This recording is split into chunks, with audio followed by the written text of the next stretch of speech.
At exactly 8:32 a.m. on a sunny morning in 2001, President Bush leaves his room at the Colony Beach Resort in Florida and gets into his presidential limousine heading to a local elementary school. The reason for this visit is that he's promoting a new education program. On the scale of priority, this is the kind of event that would be forgotten by history.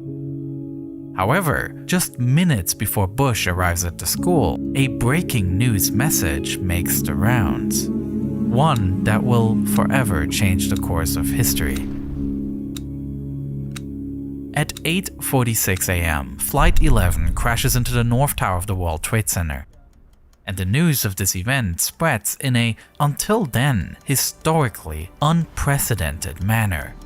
Just 1 minute and 28 seconds after the impact, a camera crew from WNYW goes on air. Tim, just a few moments ago, something believed to be a plane crashed into the South Tower of the World Trade Center. At 8:49 a.m., CNN pauses their programming to cover the crash, followed by CNBC, ABC, NBC, CBS, Fox News, and international television stations. In less than 10 minutes, the eyes of the whole world were focused on New York City. However, nothing is known about the causes at this point in time, and speculation about a possible accident is circulating in Sarasota, where Bush is preparing to head into the school.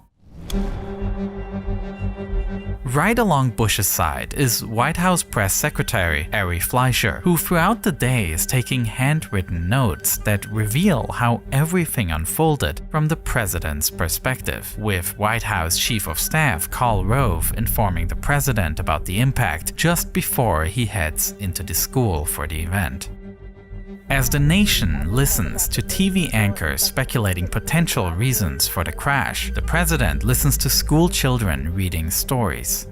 There's still the possibility that it could all be just a tragic accident, but a few minutes later, this possibility can be ruled out. At 9:03 a.m., United Flight 175 heads for the South Tower. Exactly 2 minutes elapsed as the news circulated among reporters and White House staff, with the president being one of the few people unaware of what's going on, until eventually the White House Chief of Staff leans into Bush's ear and says, "A second plane hit the second tower. America is under attack." A few miles away at this time, a US government-modified Boeing 747 with the usual call sign Air Force One prepares to take the president back on a short journey to Washington, D.C. What no one can predict at this point is that the president will be on that plane for much longer today. After the school event was cut short, senior White House staff gathers in an adjoining classroom for a briefing, following the news on TV much like the rest of the country, and an initial statement was prepared. Today we've had a national tragedy. Simultaneously, the Air Force is clearing the way for a seamless flight of the presidential plane.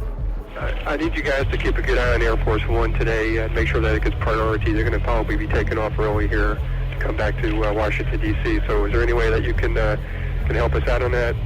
Yep. They're out of Sarasota. They'll be coming back probably in the next hour, I believe. But whether Bush should really return to the Capitol in this situation is unclear, as the attacks on the nation continue. While the president is in his limousine heading to the airport, he is informed of yet another strike. This is coming at 9:43 Eastern Time. We're looking at a live picture from Washington, and there is smoke pouring out of the Pentagon. About 10 minutes after the strike against the Pentagon, Air Force One is about to take off from Sarasota. The Secret Service had received reports that a person with an unclear device was near one end of the runway, and the fear was that it might be a weapon. Even though later it turned out to be nothing but a camera, As a precaution, the pilot decided to turn the plane around and take off from the other side so as not to be in the line of sight of a possible shooter. Unlike usual, the plane also climbs at an extremely steep angle, a safety maneuver that can protect against ground attacks. As Air Force One continues to gain altitude, heading towards the capital city, one other plane over US airspace is still under the control of the hijackers. Flight 93, initially heading to San Francisco, had changed course, now also approaching Washington, D.C. As it later turns out, the passengers of this flight had heard of the attacks on New York and initiated a revolt against the hijackers, with passengers attempting to gain control. At 10:03 a.m., Flight 93 crashes in a field in Pennsylvania. Although the revolt was unsuccessful in saving the passengers, it did save lives by preventing the hijackers from reaching their destination. Meanwhile, aboard Air Force One, heated debates are raging about where the president should be flying at this time. Bush himself had given the order to return to Washington, but in the midst of an ongoing threat, the Secret Service was not about to risk it. Bush was barred, or at least strongly discouraged from returning to DC. Instead, Barksdale Air Force Base in Louisiana was chosen. Here, Air Force One can then refuel and a longer plan can be devised for where the president can most effectively carry out his duties. As the plane heads for Louisiana, growing concerns are also raised about the possibility of Air Force One itself becoming a target. While the plane is equipped with flares and smoke screens to detect radar and heat-guided missiles, it has no way to protect itself against an airliner collision. Air Force One is filing a random route, by the way. Okay. We don't know where they decided to go, but they still don't have a fighter escort. They still do not? That's correct. Holy cow. Adding to this concern is the fact that some airplanes were not immediately responding to ATC calls, which led to the wrong belief that there might be an additional 3 aircraft still missing. Every plane in the sky was seen as a possible threat now, and therefore Air Force One started climbing to an extremely high flight level, above the usual cruising altitude for commercial flights, heading up to 45,000 feet so they can outrun anybody. While lateral movement is more difficult to track, Air Force One had this altitude for itself. And then, towards the end of their flight to Louisiana, Air Force One was joined by 2 fighter jets that had taken off from Joint Reserve Base Ellington to escort the president for the final few minutes. Throughout the flight, Air Force One's normally stable telephone lines were suddenly unreliable, making communications with the White House, where Vice President Cheney was sheltered in a secret bunker, very difficult. Communication networks across the country were at their limit that day, and Air Force One wasn't an exception. And it was during this flight when a controversial military order was made, one that until today is a controversial topic of discussion. In the bunker below the White House, there were ongoing fears that another hijacked plane was flying towards Washington, D.C. It later turned out that this was Flight 93, which crashed in Pennsylvania 10 minutes earlier. However, the information about the crash had not yet reached the White House, and between 10:12 and 10:18 a.m., Vice President Cheney was asked whether this plane should be shot down if it continued to head towards the Capitol. According to witnesses, as well as Cheney's own biography, he replied without hesitation and gave the go-ahead for the shooting down of a commercial plane that poses danger. The problem with such an order, however, is that Cheney, as vice president, is not part of the military chain of command. According to this hierarchy, such an order comes from the president, with the only other person in question being the Secretary of Defense, Donald Rumsfeld, who is second in line to the president. Rumsfeld could not be reached because he was at the Pentagon, which was itself the target of an attack, and he was busy helping with rescue work on site. Standing in the same secure room as Dick Cheney when he made that order was White House Deputy Chief of Staff Joshua Bolten. After Cheney made the order, he immediately asked Cheney to call the president to confirm this command. Cheney does exactly so, and rings Air Force One at 10:18 a.m. to speak with the president. According to the investigation report, this phone call lasts 2 minutes, which lines up with the notes that Ari Fleischer took. At 10:20 a.m., these notes show the words, "Authorized shutdown if necessary." The question, however, remains. Did Vice President Cheney initially give a command that he wasn't entitled to give? He himself denied it and stated that he had already confirmed this order in a previous conversation with Bush. And in fact, Fleischer's notes do show that Bush and Cheney spoke on the phone beforehand, visible in the above entry at 9:45 a.m. However, there is no sign of a conversation about a possible shootdown. Whether the two spoke about this or not can not be answered conclusively.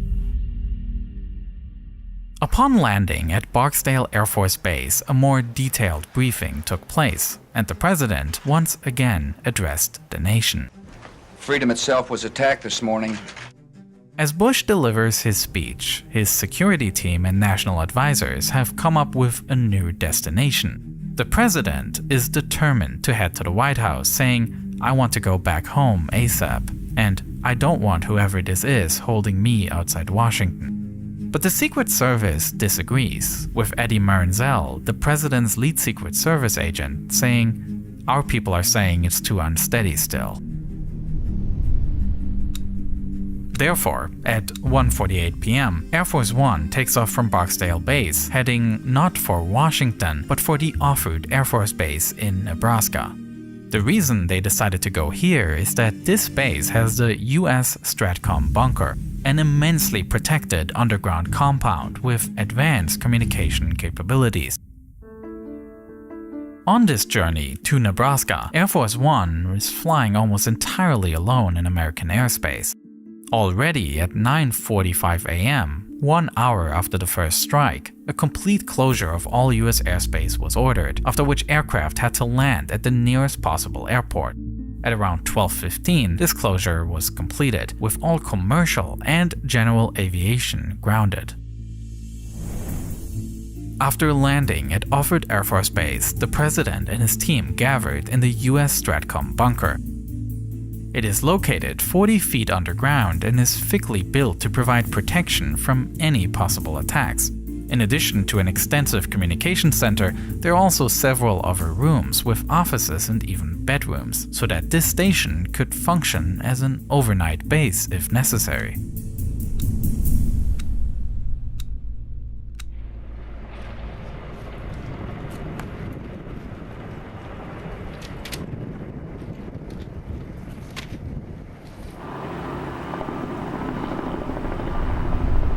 At 4:36 p.m., the active attacks on the nation seem to have come to an end, and the security situation allows the president to take his third flight of the day.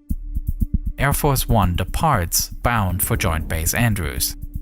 But even this flight was carried out under immense security concerns, as the Secret Service not only worries about security in the airspace, but also considers possible threats on board. One, not frequently reported on, concern was that just a few hours earlier, a call had come in at the White House switchboard with a message that resulted in the worst of fears. The message on the call was "Angel is next." Angel is the internal code word for Air Force One, and what is especially concerning is the fact that this code word was not publicly known, leading Secret Service agents to suspect an insider might be plotting an attack on the plane. In face of this ominous message, the Secret Service decided to permanently station agents in the aisle of the presidential area. Additionally, another agent was placed near the cockpit door, ready to defend it from any intruders. In the later investigation into the events of September 11, it'll appear that a number of misunderstandings had led to this warning, and that these exact words were not uttered on the phone. It was one of many false alarms that day that severely raised tensions aboard Air Force One. At 6:44 p.m., Air Force One lands at Andrews Air Force Base. From here, the president flies on Marine One to the White House, where he will address the nation from the Oval Office that same evening. A simple journey that was supposed to take just 2.5 hours turned into a tense relay race between Sarasota, Florida and the White House in DC. All in all, it took more than 9 hours, a time period in which thousands of lives were lost in an attack that will shape the next decades. As for Air Force One, this was arguably the most serious test of its safety capabilities that ever occurred. Many of the protocols were shown to work, and the pilots made decisions to ensure maximum safety. At the same time, the day also revealed weaknesses, with a large delay until the flight could be escorted, as well as confusion due to false reports, and an unreliable communication network. All things that were improved on in the following years. The September 11 attacks brought the realities of global events directly into our homes through cable news. In the more than 20 years since, the media landscape has changed dramatically. Today, outlets not only rely on TV ratings, but also on generating clicks, leading to increasingly divisive headlines and stories designed to provoke outrage. And it's easy to fall into this cycle of only reading articles that confirm our opinions. To better navigate this, I personally use Ground News, the sponsor of this video. Their app allows you to see how different news outlets report on the same story, helping you spot biases. For example, this story about the Donald Trump criminal case, which interestingly is almost exclusively reported on by right-leaning media. The story, as written up by right-wing outlets, is that the judge in the trial against former President Trump has told the jury that they do not need to believe Trump is guilty to convict him, which, if it was true, would be a scandal. However, Ground News also rates the factuality of these outlets, and it provides a different article that clarifies that what the judge actually said is that jurors can disagree on the mechanism of his guilt, but very well have to be unanimous on whether guilty or not. Ground News highlights these blind spots for you, that is, when a story is disproportionately covered by either left or right-leaning media. And it lets you compare headlines to see which spin different outlets will give a certain topic, so you can see every side of what the political spectrum is saying about the same story. Ground News also provides information on the ownership structure of news outlets. Plus, you can track your own news bias based on the articles that you read. In order to access all these amazing features, you can get 40% off their Vantage subscription if you use my link, ground.news/neo. It truly is a fantastic way to stay informed without falling into an echo chamber. So thank you for checking out Ground News, and thank you so much for watching this video.